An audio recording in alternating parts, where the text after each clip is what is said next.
రేవంత్ రెడ్డి ఒక rubber stamp. Revanth రెడ్డికి ఢిల్లీలో డోర్స్ బంద్.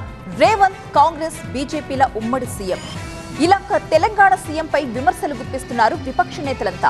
మరొక వైపు అపోజిషన్ పార్టీలు రేవంత్ రెడ్డి టార్గెట్ చేయడంపై మండిపడ్డారు కాంగ్రెస్ నేతలు.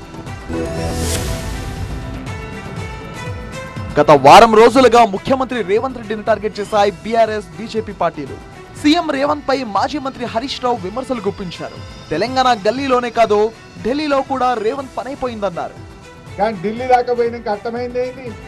ఈయన పిలిస్తే రాహుల్ గాంధీ రాలి, ఈయన ధర్నా పెడితే ఈయన పార్టీ నాయకుడు రాహుల్ గాంధీ ఢిల్లీలో ఉండి ధర్నాకు రాలే, అపాయింట్మెంట్ కూడా ఇయ్యలే. ఈయన రేవంత్ రెడ్డికి మాత్రం తలుపులు బంద్ పెట్టు, ఈయన కలుతలేదు. రేవంత్ రెడ్డి బీజేపీ, కాంగ్రెస్ పార్టీల ఉమ్మడి సీఎం అన్నారు బీఆర్ఎస్ వర్కింగ్ ప్రెసిడెంట్ కేటీఆర్. ఓ బీజేపీ ఎంపీతో కలిసి సీఎం పనిచేస్తున్నారని ఆరోపించారు. సీఎం రేవంత్ రెడ్డి డమ్మీగా మారిపోయారన్నారు బీజేఎల్పీ నేత మహేశ్వర్ రెడ్డి. పాలనంతా మీనాక్షి నటరాజన్ చూసుకుంటుందా అన్న అనుమానాలు కలుగుతున్నాయన్నారు. మరోవైపు కేంద్ర మంత్రి బండి సంజయ్ కూడా రేవంత్ పై ఆరోపణలు చేశారు. రేవంత్ రెడ్డి రబ్బర్ స్టాంప్గా మారిపోయారన్నారు ఆయన. దురదృష్టవశాత్తు ఈ తెలంగాణ రాష్ట్రంలో కాంగ్రెస్ పార్టీ భ్రష్టుపట్టింది. 6 గ్యారెంటీలను గాలి కొదిలేసి తెలంగాణ ప్రజలను మోసం చేస్తున్నది. ముఖ్యమంత్రికి, మంత్రులకు పాలన మీద పట్టు లేకుండా పోయింది. రబ్బర్ స్టాంప్ ప్రభుత్వం నడుస్తున్నది. బీజేపీ, బీఆర్ఎస్ నేతల వ్యాఖ్యలకు కౌంటర్ ఇచ్చారు కాంగ్రెస్ నేతలు. బీఆర్ఎస్ లో బాబా బామర్దుల కొట్లాట, బీజేపీలో గ్రూపుల వార్ నిజం కాదా అని ప్రశ్నించారు అద్దంకి దయాకర్.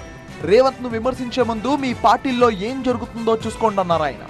హరీష్ రావు కానీ, మహేశ్వర్ రెడ్డి కానీ, లేదంటే ఇతరత్ర బీజేపీ, బీఆర్ఎస్ నాయకులు ప్రాపగండా టీమ్గా మారిపోయింది.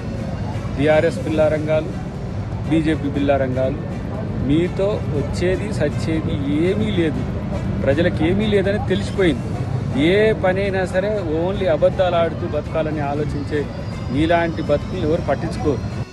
సన్న బియ్యం పంపిణీతో కాంగ్రెస్ కు పేరు వస్తుంటే జీర్ణించుకోక బీజేపీ, బీఆర్ఎస్ డైవర్ట్ పాలిటిక్స్ చేస్తున్నాయని కౌంటర్ అటాక్ చేస్తున్నారు కాంగ్రెస్ నేతలు.